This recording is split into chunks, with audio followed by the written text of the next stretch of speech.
May the glory of Lord Shiva remind us of our capabilities and help us to attain success. ओम नमः शिवाय। Hello everyone, मैं हूँ रुचिता। वैदिक heroes में आप सबका स्वागत है। आज श्रावण महीने के अवसर पर मैं आपको भगवान शिव की कुछ पावन कथाएं सुनाऊंगी जो कि शिव महापुराण से ली गई है।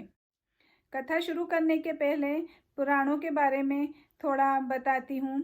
हमारे यहाँ 18 महापुराण हैं और 18 उपपुराण हैं। 18 महापुराणों को 3 भागों में विभाजित किया गया है। 6 सात्विक पुराण हैं जिनके अंदर भगवान विष्णु की महिमा का वर्णन किया गया है। 6 राजसिक पुराण हैं जिनमें ब्रह्मा जी की महिमा का वर्णन किया गया है और 6 तामसिक पुराणों में भगवान शिव की महिमा का वर्णन किया गया है। इन सब पुराणों की रचना आचार्य श्री वेदव्यास जी ने की थी। इन सभी पुराणों की कथाओं में जीवन के बहुत सारे सार छुपे हुए हैं। हर एक कहानी से हमें जीवन को सही ढंग से जीने की प्रेरणा मिलती है। अब श्रावण महीने की बात करते हैं तो श्रावण महीना बहुत ही पवित्र महीना माना जाता है। हिंदी कैलेंडर के हिसाब से यह 5th मंथ है और इस महीने को श्रावण महीना इसलिए कहा जाता है क्योंकि यह महीना श्रवण नक्षत्र द्वारा नियंत्रित होता है। इस महीने में ही समुद्र मंथन किया गया था और भगवान शिव ने चंद्रमा को इसी महीने में अपने शीश पर धारण किया था। इसलिए श्रावण मास में भगवान शिव की पूजा का विशेष महत्व है। तो आइए अब कथा सुनते हैं। ओम नमः शिवाय। मेरे भोले शंकर भगवान महादेव इतने भोले हैं कि वह केवल 1 लोटा गंगा जल से प्रसन्न हो जाते हैं। केवल बेलपत्र भांग धतूरा चढ़ाने मात्र से वह मन चाहे वरदान दे देते हैं। और तो और भगवान भोले शंकर तो असुरों को भी वरदान दे देते हैं और फिर स्वयं मुसीबत में पड़ जाते हैं। तो आइए सुनते हैं भगवान शिव की कुछ ऐसी ही रोचक और प्रेरक कथाएं। शिव सा कोई देव नहीं है महान, शिव सा कोई देव नहीं है महान। असुरों को पल में दे देते, असुरों को पल में दे देते शिव भोले वरदान। शिव सा कोई देव नहीं है महान, शिव सा कोई देव नहीं है महान। आइए सबसे पहले सुनते हैं भस्मासुर की कथा। भस्मासुर दैत्य ने भगवान शिव की बहुत कठिन तपस्या की और जैसा सबको विदित है भोले शंकर तुरंत प्रसन्न हो गए और भस्मासुर से मनचाहा वरदान मांगने को कहा। भस्मासुर ने वरदान मांगा कि हे भोले शंकर, मैं जिसके सिर पर हाथ रखूं वह तुरंत प्रभाव से भस्म हो जाए। भगवान भोले शंकर ने तुरंत तथास्तु कह दिया। अब भस्मासुर ने सोचा क्यों ना भगवान शंकर के वरदान की शक्ति को आजमाया जाए और सबसे पहले हाथ भगवान शिव के सर पर रखा जाए। यह कहकर वो भोले शंकर के पीछे पीछे भागने लगा। शिव चले आगे आगे, भस्मासुर पीछे भागे। भागते शिव जी रुके हैं श्री विष्णु लोक में जाके। भागते शिव जी रुके हैं श्री विष्णु लोक में जाके। विष्णु जी सन्मुख आए, योगिनी रूप बनाए। विष्णु जी सन्मुख आए, योगिनी रूप बनाए। मारा छल से भस्मासुर, ऐसा फिर नाच नचाए। मारा छल से भस्मासुर, ऐसा फिर नाच नचाए।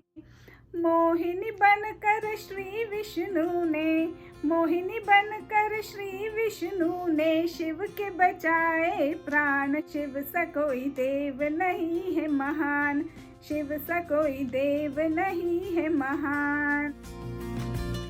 तो भस्मासुर की कहानी से हम सबको यह शिक्षा मिलती है कि अगर हम अपने वरदान या अपने पावर्स को गलत डायरेक्शन में यूज़ करेंगे तो हम स्वयं अपना नुकसान कर बैठेंगे। अब मैं आपको शिव की दानवीरता की कथा सुनाती हूँ।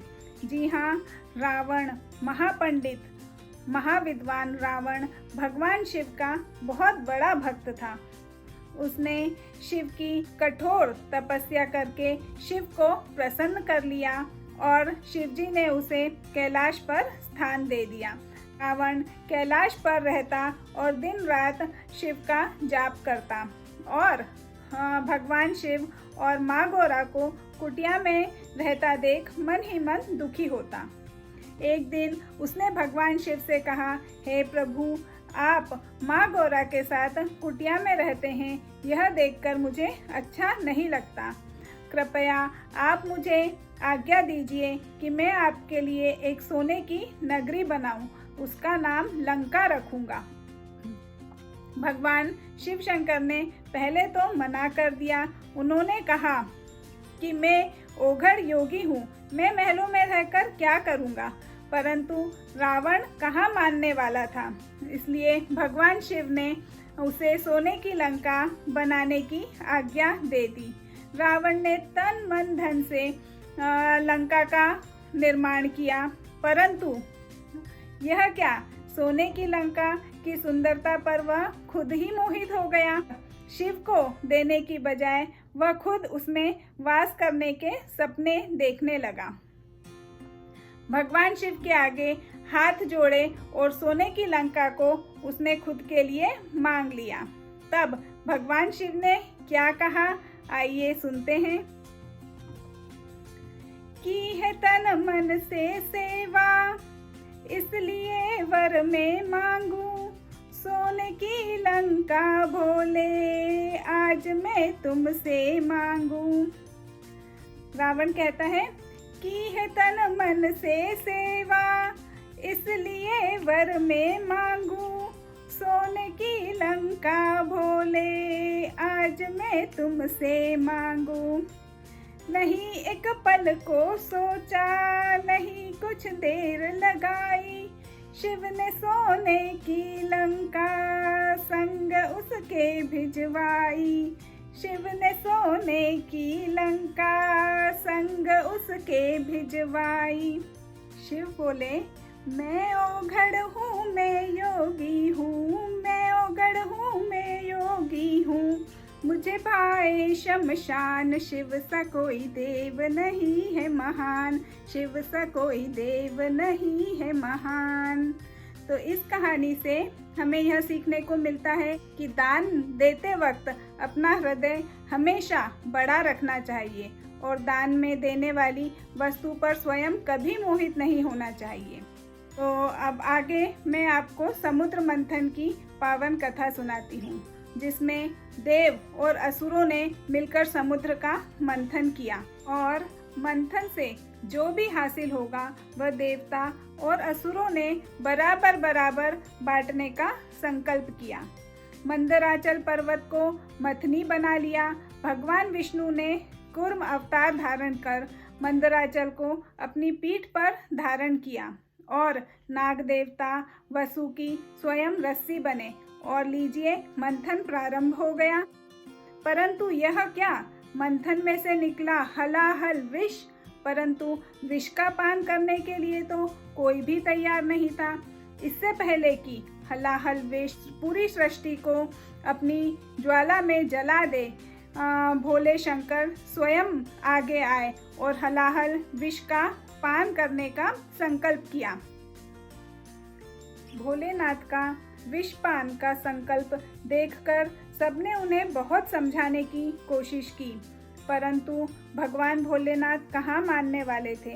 उन्होंने कहा कि मैं विष का पान जरूर करूँगा, पर उसे अपने कंठ पर ही रखूँगा, कंठ से नीचे नहीं उतरने दूँगा। ऐसे कल्याणकारी कार्य करने पर शिव जी के क्या क्या नाम पड़े, आइए सुनते हैं। देव और असुर घबराए, कोई विष पी नहीं पाए, देवता असुर तो सारे शिव जी की शरण में आए। देव और असुर घबराए, कोई विष पी नहीं पाए।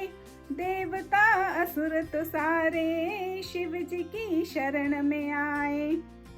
काम किया शिव ने निराला, प्रश्न का हल है निकाला। मेरे भोले शंकर ने हलाहल विष पी डाला।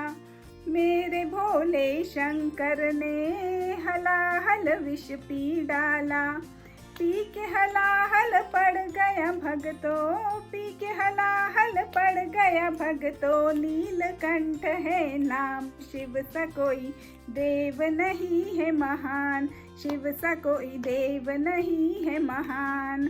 असुरों को पल में दे देते, असुरों को पल में दे देते। शिव भोले वरदान, शिव सा कोई देव नहीं है महान। शिव सा कोई देव नहीं है महान। शिव सा कोई देव नहीं है महान। तो इस कहानी से हमें यह शिक्षा मिलती है कि किसी की भी मदद या भलाई करने में कभी पीछे नहीं हटना चाहिए। अगर आप किसी की सच्चे हृदय से, सच्चे दिल से मदद करोगे तो भगवान स्वयं आपकी रक्षा करेंगे और आपका कभी अहित नहीं होने देंगे।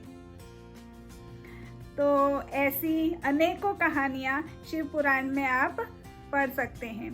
तो आज की कहानी यहीं तक। अगली बार नए वैदिक हीरो के साथ फिर मिलेंगे। तब तक के लिए सब बच्चों को फिर से वही कहूँगी, खूब बढ़ो, खूब पढ़ो, पर अपने कल्चर, अपनी संस्कृति से हमेशा हमेशा जुड़े रहो। Thank you.